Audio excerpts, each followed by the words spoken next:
What's up, 100 Days of Mia's? I've got such a cold right now. I'm just like, but I just needed to come in and talk about this. And I remember what I wrote this time. I just finished doing a live and on the 100 Days of Happiness Challenge page, and I felt like sharing some stuff around stop making it so hard to love yourself. Stop making it so hard to love you. We make so many rules up about how we have to be before we're allowed to feel good being ourselves. We make up all this bullshit rules around, what it means to love ourselves, what it looks like. There's some things that I'll like that, okay, so people have these rules of what loving yourself looks like. Loving yourself is self-care. But what is self-care? And I'm thinking specifically around a conversation that I had once where we were talking about what does love look like, self-love, and some people are like, oh, self-love looks like when you eat the perfect diet. When you eat the perfect diet and you only ever put good things into your body, then that is self-love, right? And yes, that can be self-love, having nutritious, beautiful food and putting it in your body can absolutely be self-care and self-love. But did you ever consider that just eating at all is self-love and self-care? Like I start questioning these things all the time. I tell you why. So I've had family members who have, been anorexic, right? Now, when you're healing from things like anorexia and stuff like that, if we started falling into the trap of self-care as only eating healthy things, well, people who have got those kind of disorders will get pulled back into having that disorder or staying stuck in that disorder, right? For people like that, eating anything is self-love and is self-care, right? So I guess all I'm offering and putting out there today is what are your rules? You might even want to journal on this. What are my rules about what self-love looks like and what self-care is? And can I pull it apart and expand it so that it actually, what does it look like for me? What could it look like for me? So some people think that, pampering themselves every day is self-love and self-care, and it can be. But also self-love and self-care can be discipline, becoming or teaching yourself or cultivating a habit of discipline, self-discipline, which could be, and it doesn't mean self-punishment, but disciplining yourself to do certain things so that you can have something you might need or want. Kind of a tangent, random kind of conversation, but I felt the need to come in and share that with you guys. I guess it's also because we can become so limited and rigid around what self-care and self-love looks like that we somehow think that we're really bad or wrong or naughty if we're not falling in line and doing our self-care and self-love the way someone else says it has to be. Really, I guess I would get you to check in with yourself and ask yourself, what is self-love and what is self-care? And what would that look like for me if I tuned in right now and asked my higher self what that was? What would that look like for me? And then give yourself permission to trust yourself, trust what comes out of you, and then go and do it. Do take the action on the things that yourself is telling you. This is self-care. I'll talk about this too, people who binge eat or who emotional eat. That is a form of self-care. It is one of the most easiest and brilliant ways for people to shift their state, to make themselves feel better, to stop themselves from pumping out cortisol, from stopping themselves pumping out adrenaline. When they eat, they shift what comes out of them. It's usually insulin, right? So that's actually a form of self-care. Am I saying it's the best form?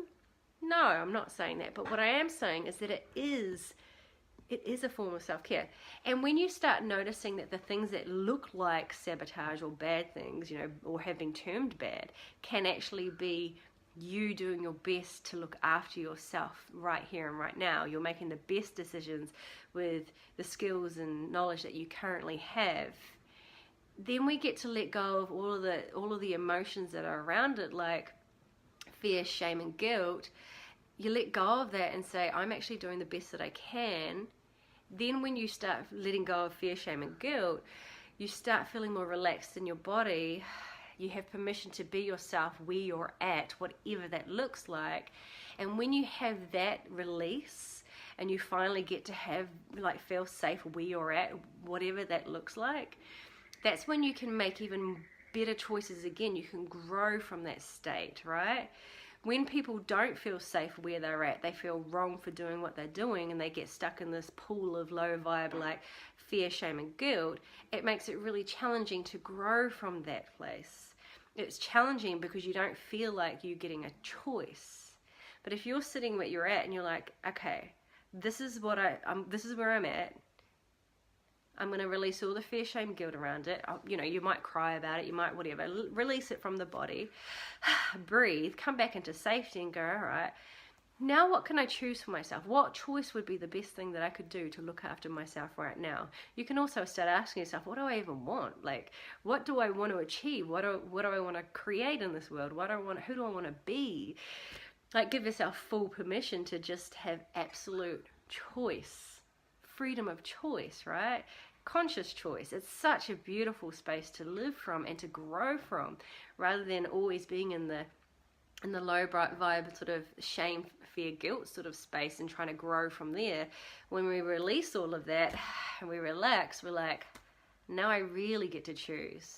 Now I really get to make conscious choice. It's such a beautiful space to I'm repeating myself, but it's very important. It is a really, really beautiful space to grow from.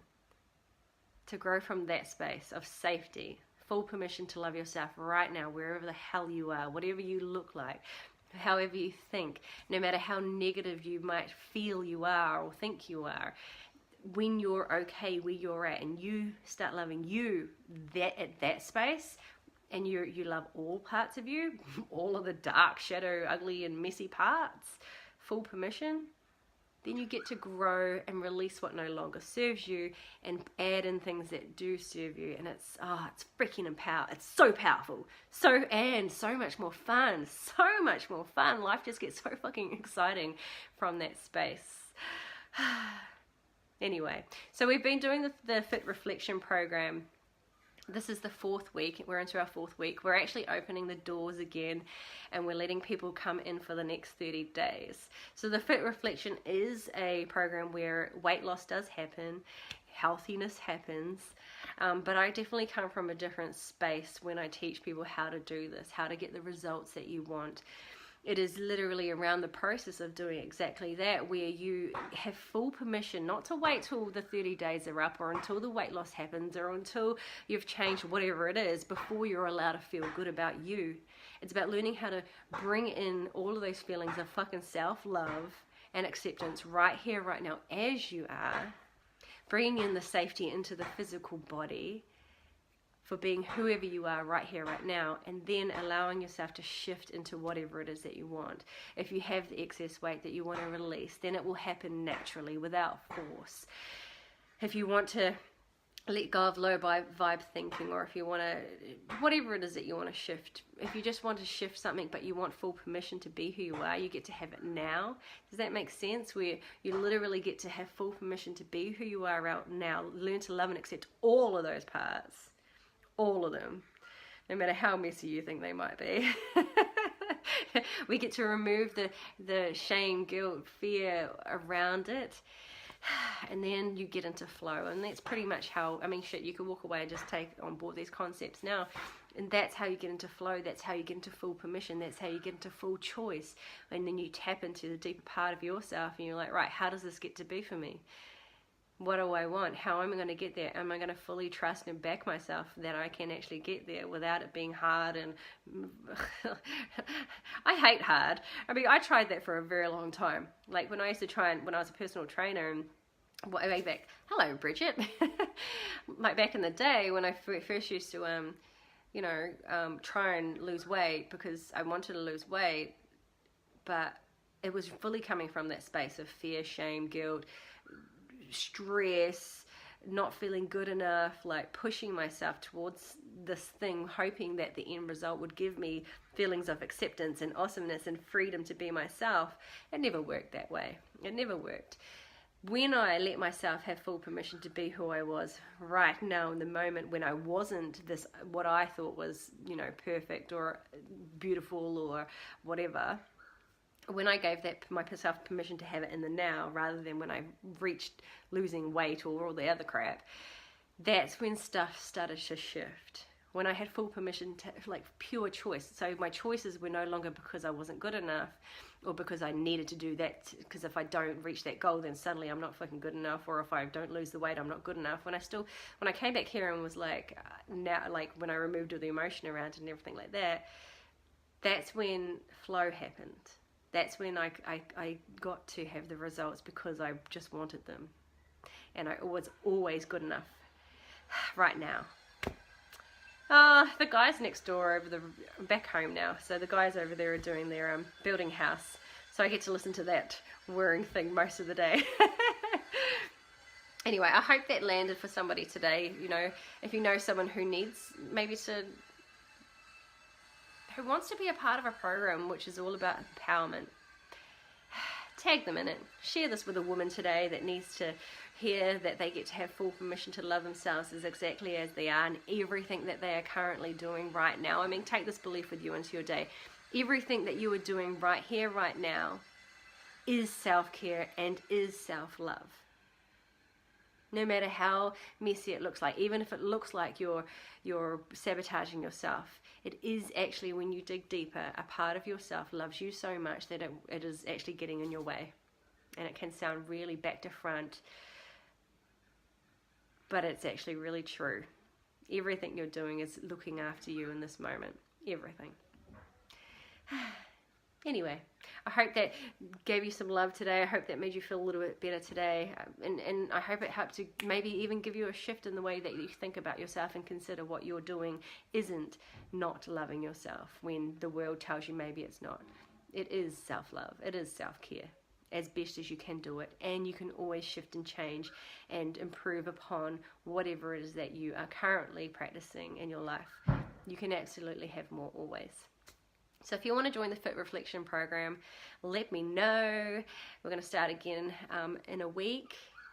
Just PM me if you want any more details on that. And if not, that is awesome as well. Just remember, look, if you only just jumped on, go back and watch it. Love. Self-love and self-care can look like many things. And when you notice and realize and own that you are always loving yourself and looking after yourself the best you can, you get to relax and let go of the emotion, and then you get to make new choices about what that can look like. Trust yourself. Back yourself. You're fucking amazing. And I hope you have an amazing day. And remember, be rebellious. Be yourself.